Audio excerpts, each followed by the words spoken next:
ఈరోజు డే 3. ఎప్పుడులాగే ఈరోజు కూడా లేట్గానే లేచాం. మాకి మెయిన్ ఇంటెన్షన్ ఉన్నింది సెప్టెంబర్ 18th లోపల శ్రీనగర్ క్రాస్ చేయాలనేసి. ఎందుకంటే ఇది మా ప్లాన్కి అడ్డొస్తుండి ఉండేది ఈ డేట్. ఎందుకంటే ఆ రోజు శ్రీనగర్లో ఎలక్షన్ ఉన్నింది. సో ఆ గొడవల్లో పడేది కంటే ఆరాంగా బయట వెళ్ళిపోయేది మంచిది. అండ్ ఇంకో ఛాలెంజ్ ఉన్నింది, మేము ఎంచుకున్న దారి. ఈ దారి ఎంత కష్టంగా ఉన్నిందో ముందు మీకు తెలుస్తుంది. సో బ్లాగ్స్ని మిస్ చేసుకో.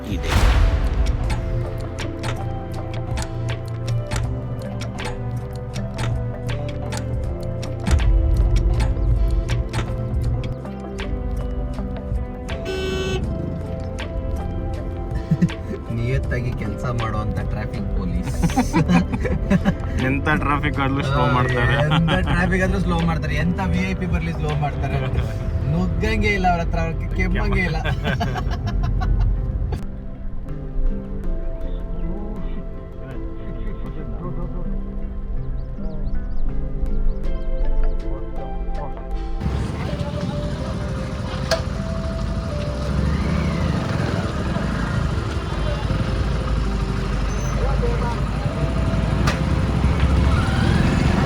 అండ్ ఇదే దాలో మేము ఈరోజు వెళ్ళాలి అనుకునేది మెహందీపూర్ బాలాజీ టెంపుల్.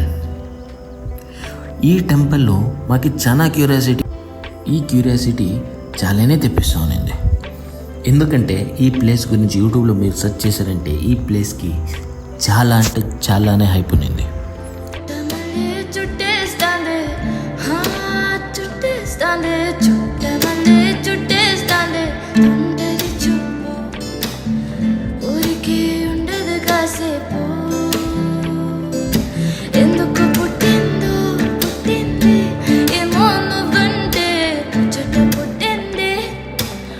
అండ్ ఈరోజు మేము వెళ్ళే దారిలో, అంటే ఈ దారి వచ్చేసి ముంబై ఎక్స్ప్రెస్ హైవే. సో ఈ రోడ్లోనే మేము తెచ్చుకున్న ఈ క్యాంపర్ వ్యాన్లోనే వంట చేసి ఇదే హైవే పైన భోజనం చేయాలనేసి ఫిక్స్ అయ్యాం.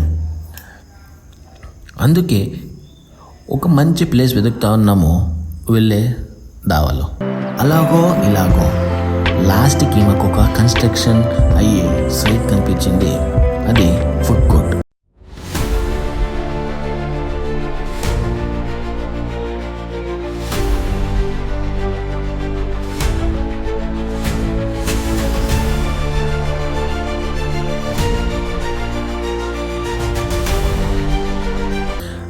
అక్కడ మన ఫ్రెండ్ రిషి గారు పులిహోర కలపడమే కాదు పులిహోర వండుతా అనేసి పులిహోర పెట్టి మా అందరి కడుపు నింపారు.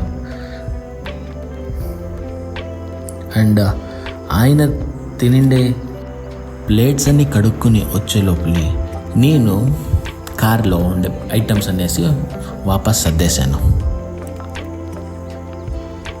సో ఈ క్యాంపర్ వన్ నాకు కొత్తది. సో దీంట్లో ఒక ప్రాబ్లం నోటీస్ చేశాను నేను. సో ఇది మన ఇల్లు లాగానే ఉంటుంది, హోమ్ ఆన్ వీల్స్.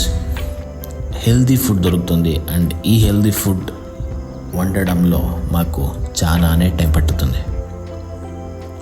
సో భోజనం అంతా చేసుకొని మళ్ళీ మా ప్రయాణం స్టార్ట్ చేసాం.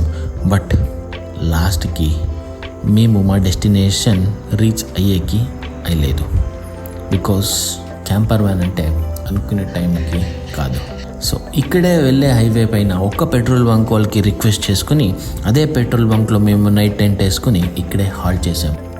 సో ఆ బాలాజీ టెంపుల్ ఎలా ఉంటుందో అని క్యూరియాసిటీ మీకు ఉంటే దయచేసి నెక్స్ట్ బ్లాగ్ చూడండి. Definitely it's worth.